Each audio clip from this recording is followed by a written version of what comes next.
ಶುಭ ದಿನ. Welcome back. ಇವತ್ತಿನ ವಿಡಿಯೋದಲ್ಲಿ ರುಚಿಯಾದ ಮತ್ತು ಆರೋಗ್ಯಕರವಾದ ಸೀಮೆ ಬದನೆಕಾಯಿ ಪಲ್ಯ ಯಾವ ಥರ ಮಾಡೋದಂತ ತೋರಿಸ್ತಾ ಇದ್ದೀನಿ.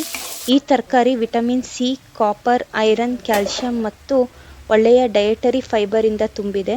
ಈ ಪಲ್ಯನ ಬೇಗನೆ ಮಾಡ್ಕೋಬೋದು, ಇದಕ್ಕೇನು ಜಾಸ್ತಿ ಟೈಮ್ ಹಿಡಿಯೋದಿಲ್ಲ. ನಮಸ್ಕಾರ, ಸಾಕಿ ಕುಕ್ಕಿಂಗ್ ಫೈಲ್ಸ್ಗೆ ಸ್ವಾಗತ. ನಾನು ಸೌಮ್ಯ.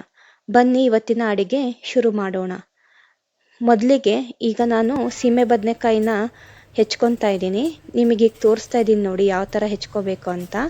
ಈಗ ಮೇಲ್ಗಡೆ ಈ ಥರ ಸಿಪ್ಪೆ ಎಲ್ಲ ತಗೊಂಡ್ಬಿಟ್ಟು ಮುಂದೆ ಸ್ವಲ್ಪ ಕಟ್ ಮಾಡ್ಕೊಳ್ಳಿ. ಈಗ 2 ಭಾಗ ಮಾಡ್ಕೊತಾ ಇದ್ದೀನಿ ಇದನ್ನು.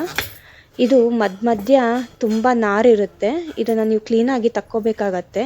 ಈಗ ನೋಡಿ ಇದು ಗೆರೆಗಳು ಕಾಣುತ್ತೆ, ನೀವು ಆ ಗೆರೆಗಳಿಗೇ ಕಟ್ ಮಾಡಿಕೊಂಡ್ರೆ ನೀವು ನಾರನ್ನೆಲ್ಲ ಕ್ಲೀನಾಗಿ ತಕ್ಕೊಂಬಿಡ್ಬೋದು. ಈಗ ಒಳಗಡೆ ಬೀಜ ಇರುತ್ತೆ, ಈ ಬೀಜನೆಲ್ಲ ಚೆನ್ನಾಗಿ ಕ್ಲೀನ್ ಮಾಡ್ಕೊಳ್ಳಿ. ಈ ಥರ ಬ್ರೌನ್ ಆಗಿರೋದನ್ನೆಲ್ಲ ತೆಗೆದ್ಬಿಡಿ. ಈಗ ನಾನು ಕ್ಯಾರೆಟು ಬೀಟ್ರೂಟ್ ಎಲ್ಲ ಎರಿತೀವಲ್ಲ ಅಂಥದ್ರಲ್ಲಿ ಕ್ಲೀನಾಗಿ ಸಿಪ್ಪೆ ತಕ್ಕೋಬೇಕಾಗತ್ತೆ. ಅದು ಸಂದಿಲೆಲ್ಲ ತುಂಬ ನಾರಿನಂಶ ಇರುತ್ತೆ, ಅದನ್ನೆಲ್ಲ ತಕ್ಕೊಳ್ಳಿ.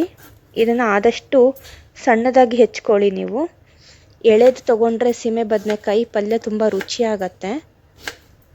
ಈಗ ನೋಡಿ ಇದನ್ನು ಈ ಥರ ಮೀಡಿಯಮ್ ಆಗಿ ನಾನು ಕಟ್ ಮಾಡ್ಕೊತಾ ಇದ್ದೀನಿ. ಸೌತೆಕಾಯಿಗಿಂತ ಸ್ವಲ್ಪ ದಪ್ಪ ಕಟ್ ಮಾಡ್ಕೋಬೇಕು. ಕೋಸಂಬರಿಗೆಲ್ಲ ಕಟ್ ಮಾಡ್ಕೊತೀರಲ್ಲ ಅದಕ್ಕಿಂತ ಒಂಚೂರು ದಪ್ಪ ಕಟ್ ಮಾಡ್ಕೊಳ್ಳಿ, ಚೆನ್ನಾಗಿರುತ್ತೆ. ಈಗ ನಾನು ಇಂಗ್ರೀಡಿಯೆಂಟ್ಸ್ ತೋರಿಸ್ತಾ ಇದ್ದೀನಿ. ಸೀಮೆ ಬದನೆಕಾಯಿ,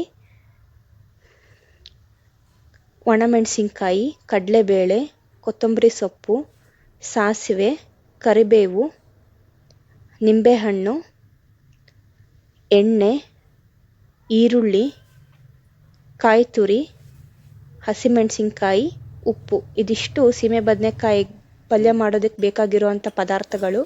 ಈಗ ನಾನು ಗ್ಯಾಸ್ ಆನ್ ಮಾಡಿಕೊಂಡು ಒಂದು ಬಾಣಲೆ ಇಟ್ಕೊಂಡಿದ್ದೀನಿ. ಈಗ ಇದಕ್ಕೆ 2 ರಿಂದ 3 ಸ್ಪೂನಷ್ಟು ಎಣ್ಣೆ ಹಾಕ್ತಾ ಇದ್ದೀನಿ ನಾನು. ಇದು ಎಣ್ಣೆ ಚೆನ್ನಾಗಿ ಬಿಸಿ ಆಗಲಿ. ಅದಕ್ಕೆ ನಾನು ಸ್ವಲ್ಪ ಸಾಸಿವೆ ಹಾಕ್ತಾ ಇದ್ದೀನಿ. ಆ ಸಾಸಿವೆ ಸಿಡಿದ ನಂತರ ಒಂದು ಸ್ವಲ್ಪ ಕಡಲೆಬೇಳೆ ಹಾಕ್ಕೋಬೇಕಾಗತ್ತೆ. ಇದನ್ನು ಚೆನ್ನಾಗಿ ಲೋ ಫ್ಲೇಮಲ್ಲೇ ಬ್ರೌನ್ ಆಗೋ ತನಕ ರೋಸ್ಟ್ ಮಾಡ್ಕೊಳ್ಳಿ. ಇದು ಕ್ರಿಸ್ಪ್ ಆಗಬೇಕು. ಈಗ ನೋಡಿ ಇದು ಈ ಥರ ಗೋಲ್ಡನ್ ಕಲರ್ ಬ್ರೌನ್ ಬಂದಿದೆ, ಇಷ್ಟ ಆದರೆ ಸಾಕಾಗತ್ತೆ. ಈಗ ನಾನೊಂದು 5-6 ಹಸಿಮೆಣಸಿನ್ಕಾಯಿ ಹಾಕ್ಕೊಂಡಿದ್ದೀನಿ, ಒಂದು 3 ಒಣಮೆಣಸಿನ್ಕಾಯಿ ಹಾಕ್ಕೊಂಡಿದ್ದೀನಿ. ಇದೆರಡನ್ನೂ ಚೆನ್ನಾಗಿ ಫ್ರೈ ಮಾಡ್ಕೋಬೇಕು. ಈಗ ಸ್ವಲ್ಪ ಕರಿಬೇವಿನ ಸೊಪ್ಪು ಹಾಕ್ಕೊಂಡೆ. ಈಗ 2 ರಿಂದ 3 ಸಣ್ಣ ಗಾತ್ರದ ಈರುಳ್ಳಿ ಹೆಚ್ಕೊಂಡಿದ್ದೆ ನಾನು, ಅದನ್ನು ಹಾಕ್ಕೊಂಡಿದ್ದೀನಿ. ನಾನಿಲ್ಲಿ ಅರ್ಧ kg ಆಗೋಷ್ಟು ಸೀಮೆ ಬದನೆಕಾಯಿ ತೊಗೊಂಡಿರೋದ್ರಿಂದ ನಾನು ಸಣ್ಣ ಗಾತ್ರದ ಈರುಳ್ಳಿ ಹಾಕ್ಕೊಂಡಿದ್ದೀನಿ ನಾನು. 2 ರಿಂದ 3 ಹಾಕ್ಕೊಂಡಿದ್ದೀನಿ. ನಿಮಗೆ ಕ್ವಾಂಟಿಟಿ ತಕ್ಕಂಗೆ ನೀವು ಅಡ್ಜಸ್ಟ್ ಮಾಡ್ಕೊಳ್ಳಿ. ಈಗ ಈರುಳ್ಳಿ ನೀರು ಬಿಡೋಕ್ಕೋಸ್ಕರ ಒಂಚೂರು ಉಪ್ಪು ಹಾಕ್ಕೊತಾ ಇದ್ದೀನಿ. ಚೆನ್ನಾಗಿ ನೀರೆಲ್ಲ ಬಿಟ್ಬಿಟ್ಟು ಫ್ರೈ ಆಗುತ್ತೆ ಚೆನ್ನಾಗಿ ಎಣ್ಣೆ ಒಳಗೆ. ಇದು ನೋಡಿ ಈ ಥರ ಲೈಟಾಗಿ ಗೋಲ್ಡನ್ ಕಲರ್ ಬರಬೇಕು. ಈ ಟೈಮಲ್ಲಿ ನಾನು ತೊಳೆದಿಟ್ಟಿರೋ ಸೀಮೆ ಬದನೆಕಾಯಿನ ಹಾಕ್ಕೊತಾ ಇದ್ದೀನಿ. ಈಗ ಇದನ್ನೆಲ್ಲ ಚೆನ್ನಾಗಿ ಮಿಕ್ಸ್ ಮಾಡ್ಕೊಳ್ಳಿ. ಒಗ್ಗರಣೆ ಜೊತೆಗೆ ತರಕಾರಿನ ಚೆನ್ನಾಗಿ ಮಿಕ್ಸ್ ಮಾಡ್ಕೊಳ್ಳಿ. ನೋಡಿ ಇದು ಎಣ್ಣೆ ಒಳಗಡೆ ಚೆನ್ನಾಗಿ ಒಂದು ಸ್ವಲ್ಪ 2 ರಿಂದ 3 ನಿಮಿಷ ಚೆನ್ನಾಗಿ ಎಣ್ಣೆ ಒಳಗಡೆ ಫ್ರೈ ಆಗಬೇಕಿದು. ಈಗ ಸ್ವಲ್ಪ ತರಕಾರಿಗೆ ಎಷ್ಟು ಬೇಕೋ ಅಷ್ಟು ಉಪ್ಪು ಹಾಕ್ಕೊತಾ ಇದ್ದೀನಿ. ಈ ಸ್ಟೇಜಲ್ಲೇ ಹಾಕಿ, ಆವಾಗ ತರಕಾರಿ ಚೆನ್ನಾಗಿ ಉಪ್ಪೆಲ್ಲ ಎಳ್ಕೊಳತ್ತೆ. ನೀವೆಲ್ಲ ಆದಮೇಲೆ ನೀವು ಉಪ್ಪು ಹಾಕಿದ್ರೆ ಅಷ್ಟು ಪಲ್ಯ ರುಚಿಯಾಗಿ ಬರೋದಿಲ್ಲ. ಈಗ ನೋಡಿ ಇದನ್ನು ಉಪ್ಪನ್ನೆಲ್ಲ ಚೆನ್ನಾಗಿ ಮಿಕ್ಸ್ ಮಾಡ್ಕೊತಾ ಇದ್ದೀನಿ.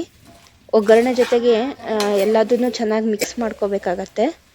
ಈಗ ಇದನ್ನು ಮುಚ್ಚಿಟ್ಬಿಟ್ಟು ಮೀಡಿಯಮ್ ಫ್ಲೇಮಲ್ಲಿ ಬೇಯಿಸ್ಕೋಬೇಕಾಗತ್ತೆ.